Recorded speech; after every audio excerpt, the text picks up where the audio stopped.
15 August 1947 रोजी भारत स्वतंत्र झाला, पण तरीही भारताच्या मध्य भागात असलेला मराठवाडा पारतंत्र्यात होता. कित्येक आंदोलनं झाली, अनेकांनी बलिदान दिलं. सरदार वल्लभभाई पटेल यांनी ऑपरेशन पोलो सुरू केलं आणि शेवटी 17 सप्टेंबर 1948 रोजी मराठवाडा मुक्त झाला.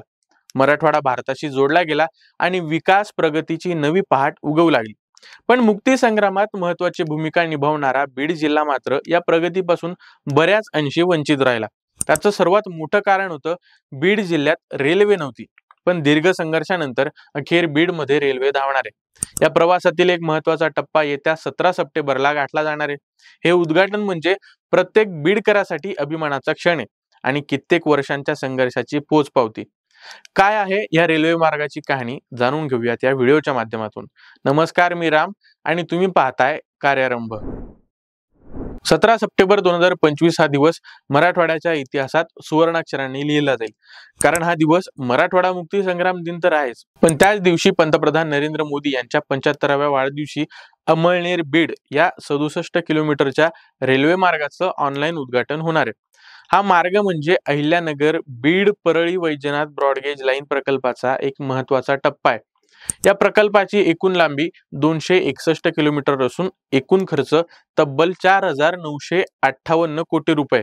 आतापर्यंत 133 किलोमीटरचं काम पूर्ण झालं असून उर्वरित काम पुढील वर्षाअखेर पूर्ण होणार आहे.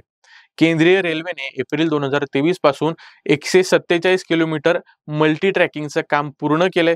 म्हणजेच मराठवाड्याचा विकास आणि प्रवास हा आता वेग घेणार आहे. मराठवाडा हा शेतीप्रधान प्रदेश आहे. ऊस, कापूस, सोयाबीन यांसारख्या पिकांवर इथले शेतकरी अवलंबून आहेत. आतापर्यंत बाजारपेठांपर्यंत पोहोचण्यासाठी रस्त्यावरचा प्रवास करावा लागत असे, त्यामुळे वेळ आणि खर्च वाढायचा. पण या रेल्वेमुळे आता ही अडचण दूर होणार आहे. बीडच्या शेतकऱ्यांचा माल थेट मुंबई, पुणे आणि इतर मोठ्या बाजारपेठांपर्यंत कमी वेळात आणि कमी खर्चात पोहोचेल. यामुळे शेतकऱ्यांचं उत्पन्न वाढेल, स्थानिक अर्थव्यवस्थेला चालना मिळेल आणि नव्या उद्योगांना वाव मिळेल. या प्रकल्पात तब्बल 23 नवी रेल्वे स्थानकं उभारली जाणार आहेत. त्यापैकी काही बांधकामं पूर्ण झाली आहेत. ही स्थानकं फक्त प्रवासापुरती न राहता स्थानिक व्यापार आणि उद्योगांची केंद्र बनतील. रेल्वेमुळे शिक्षण आणि आरोग्य सेवा अधिक सुलभ होईल. बीडमधील विद्यार्थ्यांना अहिल्यानगर किंवा पुण्यातील शिक्षण संस्थांमध्ये जाणं सोपं होईल. रुग्णांना मोठ्या रुग्णालयांपर्यंत पोहोचणं सोपं होईल. 2022 मध्ये अहिल्यानगर आष्टी मार्ग जो 66 किलोमीटर इतका होता तो सुरू झाला. आता अमळनेर बीड टप्पा तीच क्रांती पुढे नेणार आहे. मराठवाडा नेहमीच कनेक्टिव्हिटीच्या बाबतीत मागे राहिलाय, पण हा रेल्वे मार्ग ती कमतरता भरून काढेल. अहिल्यानगर, बीड आणि परळी वैजनाथ या 3 ठिकाणांना जोडणारा हा मार्ग मराठवाडा आणि विदर्भाला थेट देशाच्या आर्थिक केंद्राशी जोडेल. परिणामी व्यापार आणि उद्योग आणि पर्यटनाला प्रचंड चालना मिळेल. बीड जिल्ह्यात मोठ्या MIDC उभ्या राहतील आणि हजारो हातांना रोजगार मिळेल. आतापर्यंत या प्रकल्पाचे 4 टप्प्यात उद्घाटन झाले आहेत. 2017 मध्ये अहिल्यानगर नारायणडोह हा टप्पा पूर्ण झाला. 2019 मध्ये नारायणडोह सोलापूरवाडी आणि सोलापूरवाडी आष्टी हे 2 टप्पे पूर्ण झाले. 2022 मध्ये अहिल्यानगर आष्टी मार्ग सुरू झाला. 2024 मध्ये आष्टी अमळनेर हा टप्पा पूर्ण झाला.